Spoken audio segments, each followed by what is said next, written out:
Greetings. This is our work with the different scenarios of the juice bar case. So we're going to talk about, where we're going to change these parameters. We can actually do this in two places. You can click on here and then, see that you can change the setting for the arrival rate there. You can also go to run configure, not run, simulation main, excuse me, and then change these sort of conveniently here. And then just as a contrast with, what I'll maybe do in some of the other videos, I'm just going to change them here.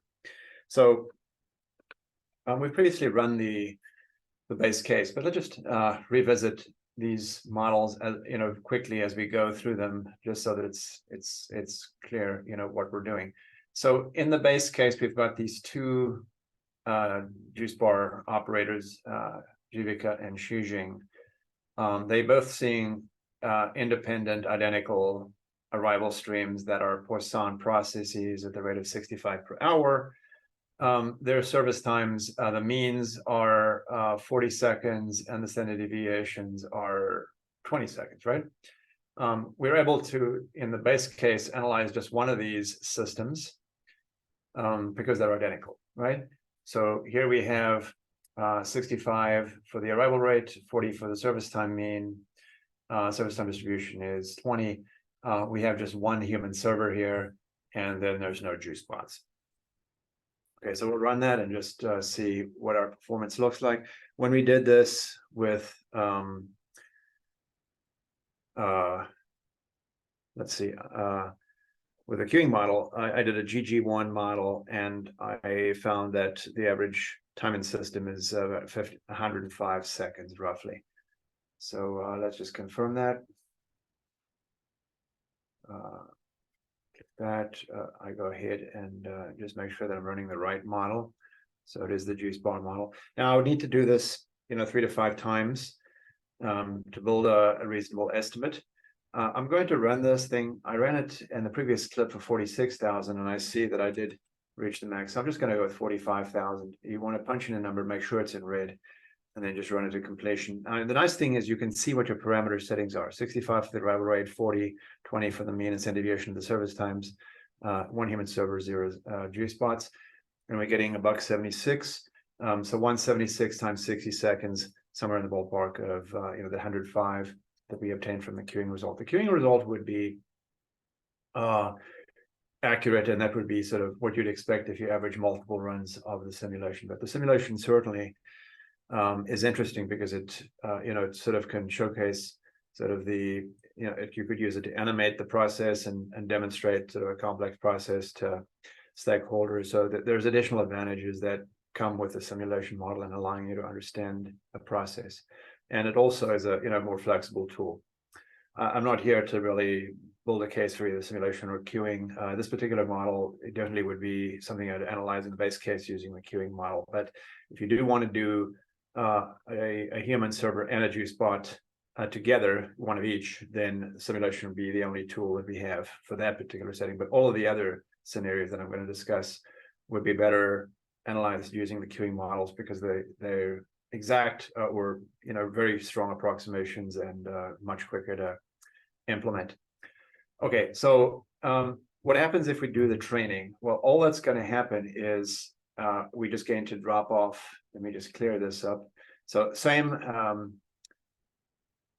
same setting. The only thing that happens with the training is we drop from 20 down to 8. So this guy just becomes 8. Make that change, and we run it.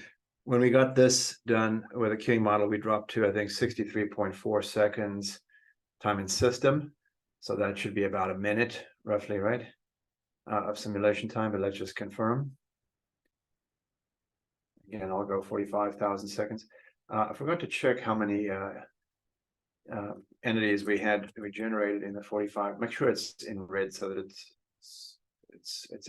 going to implement that. So I'm watching this. I ran up to 48,921.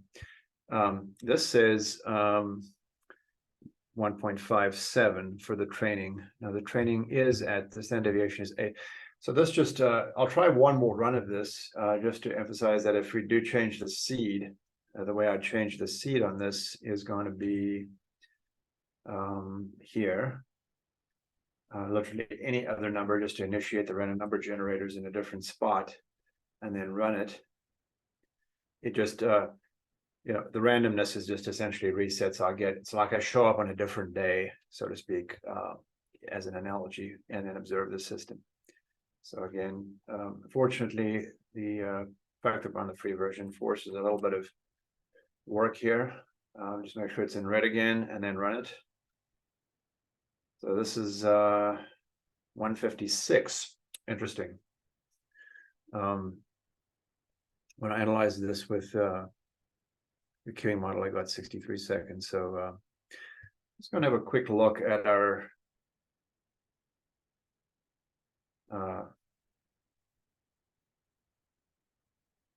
output here. So in the training, we did see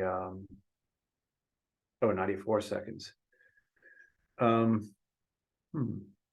I don't know if my my queuing calculation may have been off. I'll have to revisit that. I may have punched in something incorrect there, but I seem to have written down on a piece of paper here that it was 63, but evidently it's more like 94 seconds. Okay, all right, enough. We'll go back and pick that up at a later time. So let's have a look at the next setting. So now I want to pool, and that's going to be a little interesting. So here are my parameters. Now, if I pool, what we have is we're lumping all the traffic together, all the customers together, and then they join. They get served. Okay, so let's just resketch that. They join a single queue at the rate of 130 per hour, and then there are two servers, and the servers are unchanged, and they're let's say they're untrained. I want to make that adjustment. So they're untrained. Their service times are 20. We're lumping these two streams together, so now it's 130 arrival rate, and now there's two servers. So I need to change this one to 2. And we can run this one. Yeah, I evidently wrote this down wrong. I think if you train and pool, you get 63.4. If you just pool, let's see what we get here. Again, now I have to redo the calculation because the arrival rate is doubled, and I'm only going to simulate for half of the 45,000 seconds. So it's now 22.5. Make sure it's present there in red, and I just go. And now my wait time is 1.15 minutes, which is